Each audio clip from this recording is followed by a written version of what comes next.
you begin to ask yourself, well, even if it is a placebo, why does that matter?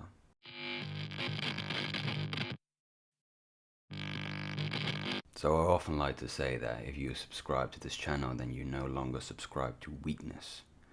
But it is also true that if you subscribe to this channel, then you also subscribe to intellectual debate, intellectual thinking, and critical thinking, which I believe covers a substantial paradigm of intellectual thought. And one of those ways of flexing that particular muscle is understanding criticisms of certain arguments. So today I'm going to explore an idea that the semen retention idea is a placebo, and the fact that it actually has no utility to the individual who is practicing it. This is primarily the biggest knockback, you could say, on this particular community, that what you're actually doing is you're extrapolating a lot of the experiences that you may have read or heard from other people like me and others involved, that this is going to be something beneficial to your life. You proceed to go 7, 14, 30, 16, 90 days, and then proceed to experience some of the quote-unquote placebo effects of such a practice or such a psychological idea having on yourself. Now, I think it's first important to delineate that the placebo effect is a legitimate effect on the human psyche, and thus on the body as well. As above, so below. Your body is a representation of your mind, and what you typically believe to be true will see itself manifested in your body. So I mentioned first of all that the placebo effect is an actual real phenomenon. There's a very famous experiment, or several famous experiments, where a group of college students were separated into two groups, and they were designated to two bars or pubs or clubs, depending on where you live in the world. One of the bars, and both these bars were serving alcoholic drinks, but the experimental group was given non-alcoholic beverages, but under the guise that they were alcoholic beverages. So the perception of the students that were drinking non-alcoholic beers and spirits and whatnot were under the impression that it was an alcoholic substance.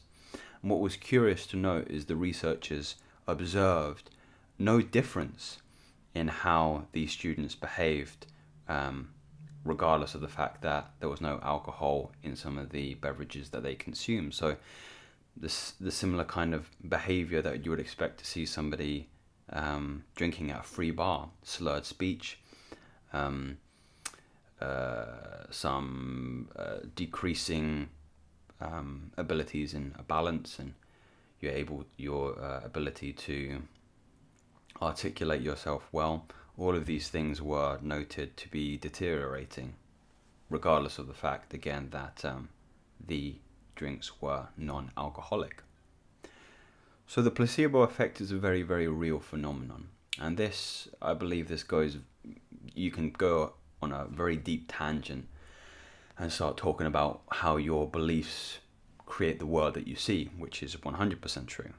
I suppose saying 100% true is a very subjective statement, but typically your idea of how reality is going to play out is of your own making. We are co-creators of the reality that you are living. If you're not conscious of it, you're doing it subconsciously. So I often see that people who are addicted to their own suffering typically create their suffering indefinitely until they realize that the world is of their own making. It might be difficult for some of you people to hear, but it is the truth, especially when you come to that realization and do the inner work and self-discovery. But we're going off on a little tangent here. Coming back to the main premise that most of what you are experiencing when you're going on semen retention is a placebo. Now, I'm going to side on the fact that this is not a placebo, given to the fact that there is some hard scientific data showing the effects of sexual continence, such as testosterone shooting up to between, let's say, 140 to 150% on the 7th day of continence, of the notable differences in the androgen receptors becoming more sensitive to free-base testosterone in the blood, and testosterone itself being a precursor for some of the enhanced masculine features that one typically experiences when they go on this journey: deeper voice, more hair growth, greater muscle bulk and strength, to name a few. And then you can start to extrapolate increased masculine features to increased feminine attraction.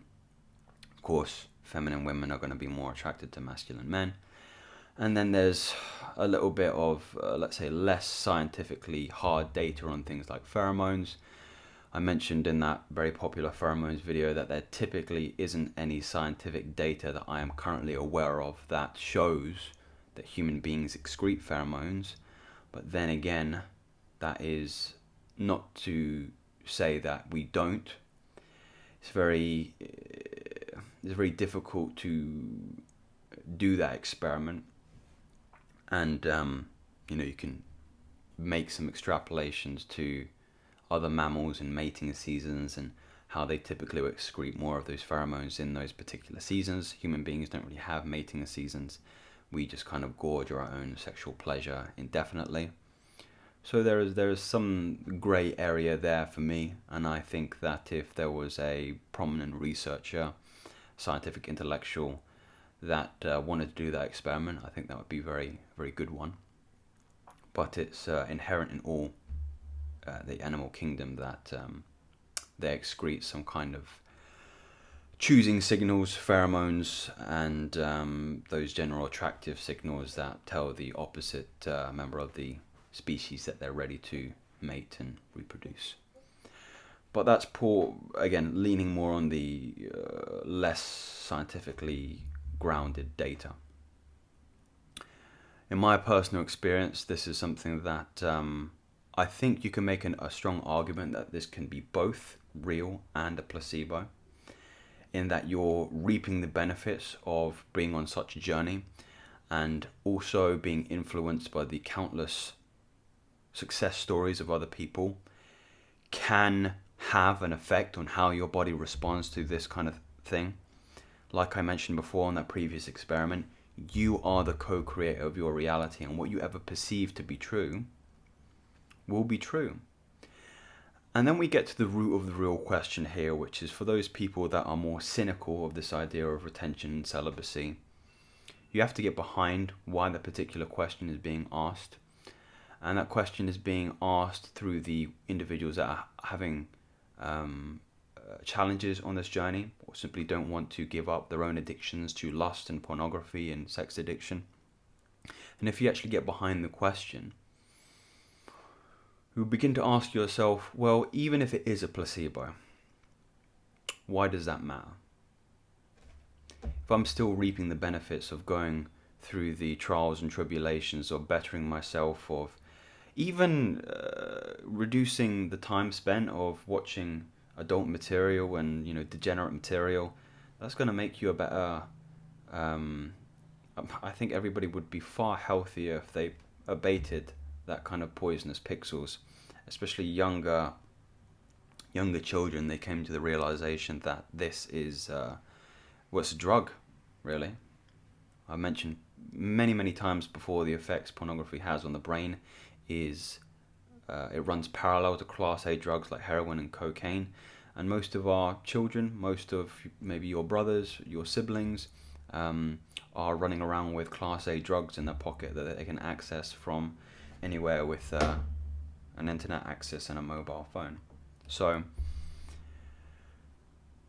to kind of conclude this video, it really doesn't matter if it is placebo or not. What you're experiencing in your reality is the only thing that is true.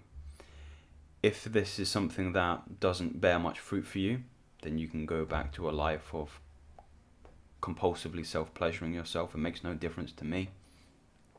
If you are someone that experiences the benefits as a consequence of actively and consciously and intentionally making yourself or improving yourself, then this journey is going to be for you, and you're going to reap the rewards of being congruent with the divine creator, with the first law that God put out for us. If you're going by Christian scripture, thou shalt not eat of the fruit of the garden. That is a direct analogy to not indulging in our sexual organs and the orgasm as per se. That's my own subjectivity on that particular part, but let me know what you guys think. I would like to hear your insights on this.